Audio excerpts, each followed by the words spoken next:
Okay, I'd like to call this regular meeting of the Bethel Board of Selectmen to order for Wednesday, November 17th, 2020. Please join me in the Pledge of Allegiance. Pledge allegiance to the flag of the United States of America, and to the republic for which it stands, one nation, under God, indivisible, with liberty and justice for all. Before we begin with the business items, there's an announcement I need to make for the selectmen and also for the guests who are online with us tonight, Nick and Teresa and Pat and Nick Vitti. As you know, we had item number 7 on the agenda tonight is consideration of recommendations for the charter revision, which was submitted some time ago, pre-COVID disaster. And it was discovered this afternoon that we have some technical flaws in our procedure in as much as, I guess, let's see, this was first submitted to the Board of Selectmen in December. They had a preliminary acceptance they asked for some changes in January. Charter Commission came back in March, and the Board of Selectmen then approved it or accepted it on March 17th. However, and this is, I'll take responsibility for this. What was supposed to happen after March 17th is within 30 days, that was supposed to have been published in the newspaper. And also, there was a flaw in how we adopted it. And so at this point, I'm going to leave this up to the selectmen, to my colleagues, if we want to discuss it. We really can't vote on anything tonight until we know how to remedy the technical flaws. And Marty and Nick really haven't had time to take an in-depth look at it at this point.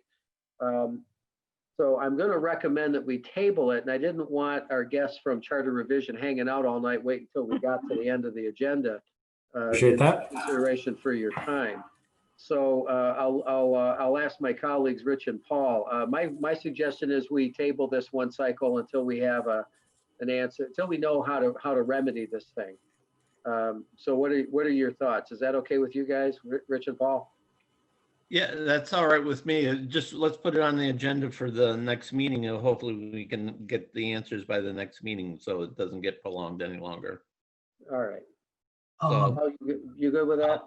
I'm okay with that. Let me just ask, what date are we looking for a referendum approximately? Well, we have a long time to work with because you have. I know until June.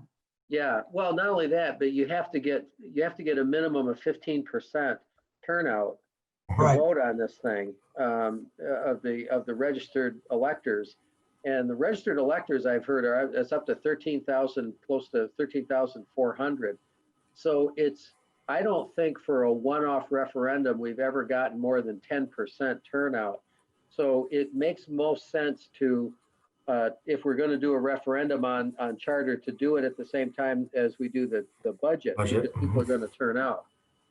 So we got 6 months to deal with this thing. So is that what you're thinking, is to combine it with the budget? Yeah. And now let me just not to make the world even more complicated. I am assuming that we're going to be back to a normal budget schedule then, and not doing things by, we didn't have a town meeting or a referendum last year. Those executive orders expire on February 9th.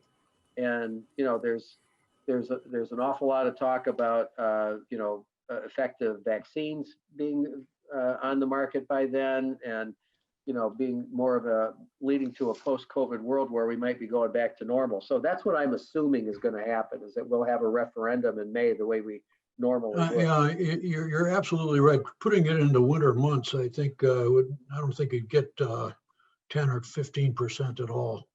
Yeah, it's a roll of the dice then. You don't want it to fail, frankly. Yep. Because of that factor. All right. Well, I'm gonna make a motion that we table item number 7 for tonight's agenda, so that our guests can go back to Hollywood Squares or whatever it was they were. Wait a minute now. All right. Did you second that, Rich? Yeah, I'll second. All right. Any other comments? No. Okay, hearing none, those in favor? Aye. Aye. Okay, that carries. So you guys. Well, gentlemen, thank you. You're welcome to hang out if you want to, but you got other things to do. I'm zoomed out. We'll let you have the fun. Yes. Okay, thank you. All right, thanks a lot. Thanks for coming tonight. Take care, thanks. Item number 2 on the agenda is consideration of the special meeting minutes of the special meeting of November 4th. And I'll make a motion that we approve. I'll second that. All right, any comments, corrections? No. Hearing, Rich, do you have any? No. All right, hearing none. Those in favor? Aye. Aye, that carries. Public comments.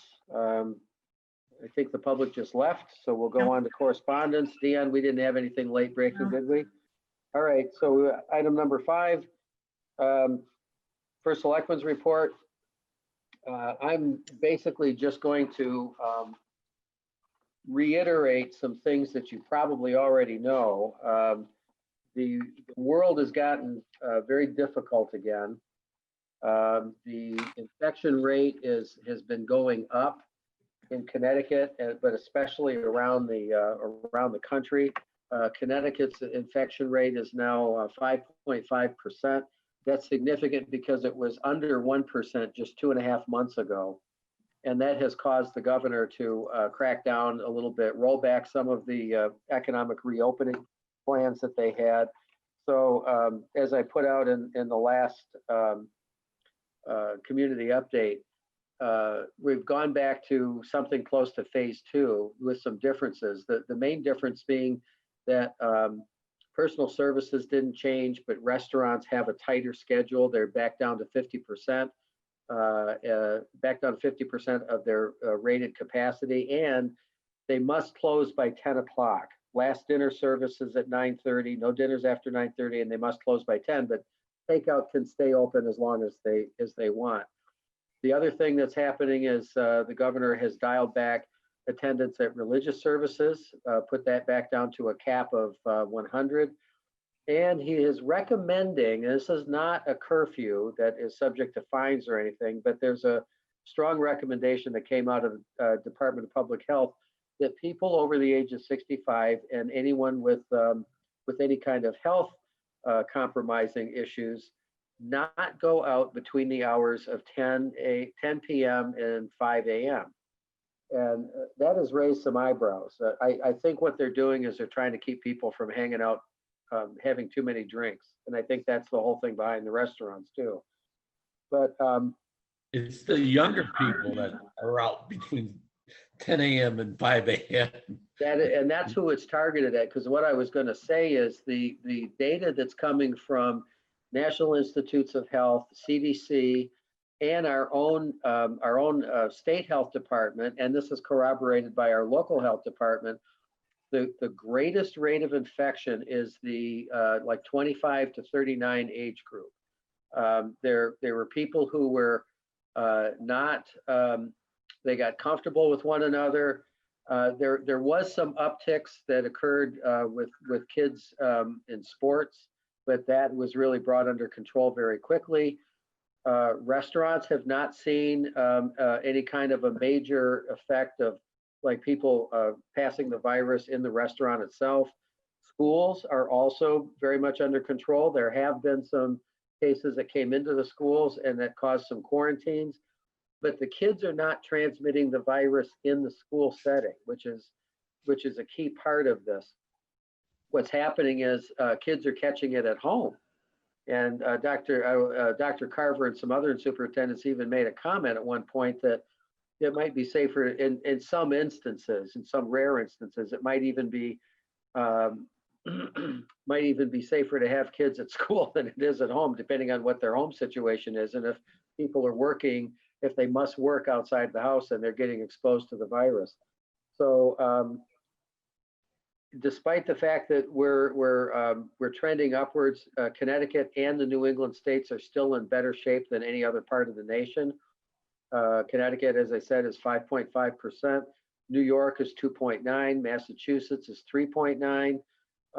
Just by comparison, Wyoming today crossed 60%, which means 6 out of 10 people who take the test are finding to be positive. South Dakota is above 50%. Iowa is also above 50%. So some of those states are in such bad shape that they've actually shut down the contact tracing programs, and they said it's pointless. We can't even keep up with it.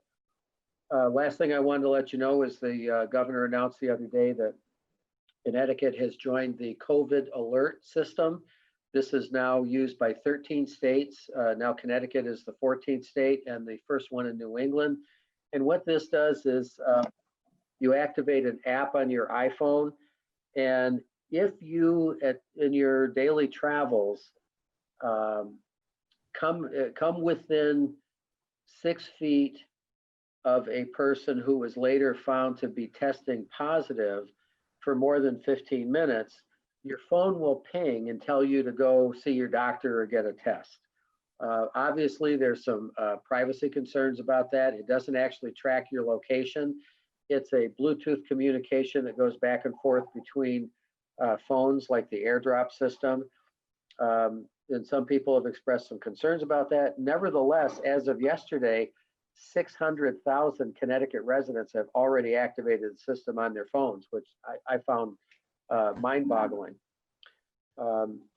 So I just encourage everybody to be safe. It's going to be a tough Thanksgiving because really the state authorities and the national authorities are recommending that people only celebrate Thanksgiving within their own nuclear family that they live with. And I know that's a really tough thing to ask people to do.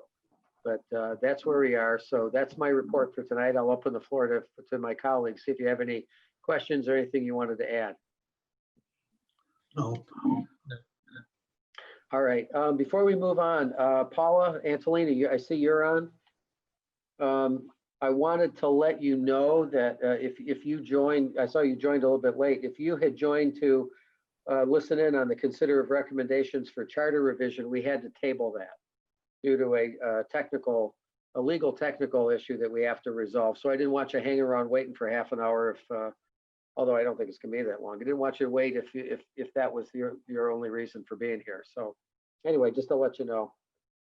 So next order of business then, this is the only other thing to vote on, is consider of tax refunds. So I'm gonna put a motion on the floor that we approve tax refunds due to overpayment of taxes in the amount of $1,396.73 as recommended by the tax collector's office.